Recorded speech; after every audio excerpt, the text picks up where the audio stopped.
Monsieur Bozell, j'espère qu'on peut compter sur les parlementaires socialistes pour voter pour le retrait des troupes d'Afghanistan. Bon, pas forcément exactement la même chose.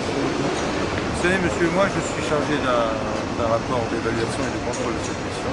C'est ce que je vais faire. L'OTAN de Gaulle à l'Amérique. Je constate que l'UMP est une émanation du gaullisme qui aujourd'hui foule au pied tous les principes de Gaulle. Ça, c'est un fait. Jamais De Gaulle n'aurait accepté que les forces françaises soient sous commandement américain en Afghanistan. Au service d'intérêts américains. Quels sont nos intérêts en Afghanistan, franchement, nous, Français? Moi, c'est les droits de l'homme. Mais ça vous préoccupe pas. Vous allez envoyer à la mort des soldats français pour les droits de l'homme en Afghanistan.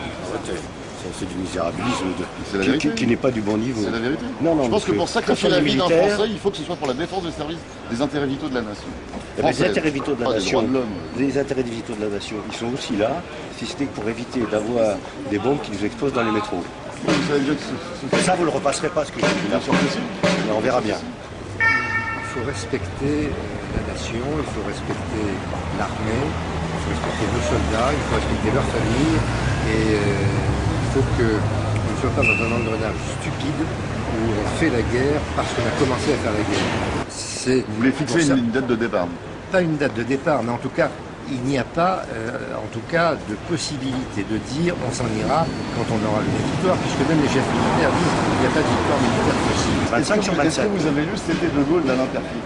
Évidemment. Il faut le relire. Nous pensons que ce n'est pas vraiment les intérêts de la France que l'armée française. Il y a de fortes chances. Je suis d'accord avec vous. On voulait juste avoir votre avis sur l'engagement de la France en Afghanistan. Vous allez l'avoir. Mais là, depuis quoi? Les déclarations de Hollande et quand même de Moscovici, par exemple, dans la presse, c'était pas de déclaration en faveur d'un retrait d'Afghanistan. Non, mais parce que je crois qu'en effet, il ne faut pas donner l'impression qu'on s'en va piteusement parce qu'il y a eu 10 morts et qu'on retire nos troupes parce qu'il y a eu 10 morts.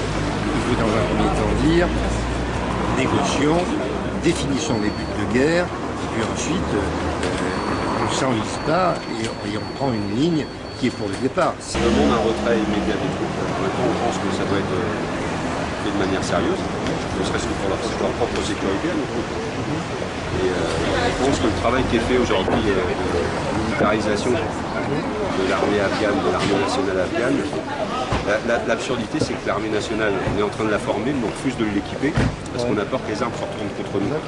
Donc on va lui donner à sécuriser par exemple Kaboul à la fin de ce mois, mais on ne veut pas lui donner les mêmes outils technologiques que nous, parce que sinon on pense qu'ils peuvent être achetés par l'argent de la drogue et se retourner contre nous.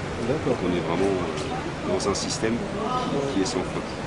Et après, si on regarde l'Afghanistan, je suis aux affaires étrangères, moi, donc à chaque fois je regarde la planète, comment elle est autour, on voit que c'est peut-être pas forcément pour la femme afghane qu'on se bagarre là-bas. C'est peut-être pas forcément, il y a peut-être des choses inavouées. C'est-à-dire je crois qu'on est à l'est, à l'ouest du Pakistan, on est à l'est de l'Iran et au sud de la Russie. C'est peut-être un endroit stratégique dans le monde, à la fois pour le bouclier antimissile américain, à la fois pour le contrôle de l'Iran. Donc voilà, je pense que c'est peut-être pour ça que nos soldats sont là-bas. Et ça c'est non dit, inavoué. À mon avis c'est dans la tête de Sarkozy, mais il faut que notre peuple le sache. D'accord, très bien. Donc c'est un nom très clair. D'accord. Merci. Et motivé. Voilà. Merci, bonne journée. Merci monsieur Cousin. Vous avez quelques minutes pour changer d'avis.